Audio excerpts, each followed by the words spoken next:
सभी भक्तों को जय सिया राम, जय बाबा नीम करोली महाराज की। कैसे हैं आप सब? आशा करती हूँ अच्छे होंगे, स्वस्थ होंगे। आज की जो बाबा महाराज जी की लीला है बहुत सुंदर। कैसे बाबा महाराज जी अपने भक्त के मन की बात जान लेते हैं। खंडिया नामक एक नेपाली वृद्ध जो कि कैंची धाम के आसपास रहा करता था, बहुत ही गरीब था और उसका इस दुनिया में कोई नहीं था। अकेला था, बहुत बूढ़ा था और बहुत ही गरीब था।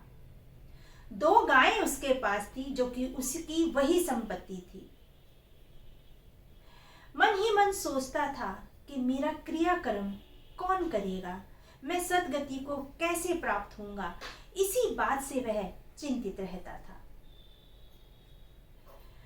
बाबा महाराज जी के कैंची धाम में वह बाबा जी को अपने भक्तों के साथ घिरा हुआ देखता था। एक दिन उसके मन में आया कि जैसे शिवलिंग को हम दूध चढ़ाते हैं, ऐसे ही मैं बाबा महाराज जी को दूध चढ़ाना चाहता हूँ। मन में ये बात लेकर एक दिन उस बूढ़े व्यक्ति ने एक बोतल में गाय का दूध भरा और चल पड़ा बाबा महाराज जी की तरफ कैंची धाम। लेकिन उसने जैसे ही बाबा महाराज जी को बहुत सारे भक्तों से घिरा पाया, तब उसने अपना ये विचार त्याग दिया। उसकी हिम्मत ही नहीं हुई कि वह बाबा महाराज जी के नजदीक जाए और बाबा महाराज जी को दूध चढ़ा सके।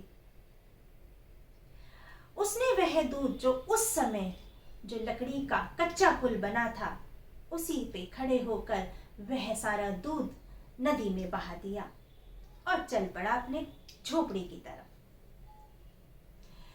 कुछ दिनों बाद उसके मन में ये ख्याल फिर से आया कि मैं बाबा महाराज जी के सिर से दूध चढ़ाना चाहता हूं, जैसे कि हम शिवलिंग पर चढ़ाते हैं। उसने फिर से अपनी उन गाय का दूध एक बोतल में भरा और चल पड़ा। अब जैसे ही वह लकड़ी के पुल पर पहुंचा, उसने फिर से बाबा महाराज जी को भक्तों से घिरा पाया। लेकिन तभी बाबा महाराज जी ने भुवन चंद तिवारी जी से कहा कि उस बूढ़े व्यक्ति को ले आओ। और भुवन चंद तिवारी जी उस लकड़ी के पुल पर पहुंचे और उस बूढ़े व्यक्ति का हाथ पकड़ा और उसके हाथ में जो दूध की बोतल थी उसे अपने हाथ में पकड़ा और उसे बाबा महाराज जी की तरफ ले जाने लगा। बूढ़ा व्यक्ति कांप रहा था क्योंकि वह काफी बूढ़ा था। अब जैसे ही वह बाबा महाराज जी के नजदीक पहुंचा, बाबा महाराज जी ने बड़ी फुर्ती के साथ वह दूध की बोतल ली और पूरी दूध की बोतल अपने सिर से चढ़ा दी, यानी कि सिर के ऊपर से बहा दी। अब ये देखकर तो वह बूढ़ा व्यक्ति, उसकी आंखों से अश्रुधारा बह निकली। वह एकदम चुप हो गया और बाबा महाराज जी के मुखार बिंद की तरफ देखता रह गया। बाबा महाराज जी ने कहा, क्या चाहता है तू? वह बूढ़ा व्यक्ति बोला कि मैं चाहता हूं कि मेरा अंतिम संस्कार कौन करेगा, मैं कैसे सदगति को प्राप्त होऊंगा। बाबा महाराज जी ने कहा कि तू चिंता ना कर, तेरा अंतिम संस्कार हम करवाएंगे और तुझे सदगति प्राप्त होगी। अब ये बात कहने के बाद बाबा महाराज जी ने अपना हाथ उसकी तरफ मिलाना चाहा, लेकिन वह संकोच में था। उसकी हिम्मत ही नहीं हुई कि वह बाबा महाराज जी के आगे अपना हाथ कर सके। लेकिन बाबा महाराज जी तो, उनकी लीलाएं तो अपरंपार हैं। बाबा ने तुरंत उसका हाथ अपने हाथ में पकड़ा और उसे कहा कि ये मेरा वादा है। और बाबा महाराज जी ने उसे वायदा दिया और वह बूढ़ा व्यक्ति वापस अपनी झोपड़ी में चला गया। झोपड़ी ऐसी थी कि उसकी छत से सारा पानी टपकता था। एक थाली उसके पास थी जो कि बिल्कुल पिचकी हुई थी, दबी हुई, टूटी हुई थी। बहुत ही गरीब वह यह व्यक्ति था, उसके पास खाने को भी नहीं था, पहनने के लिए कपड़े भी नहीं थे, टूटी फूटी झोपड़ी में वो रहा करता था।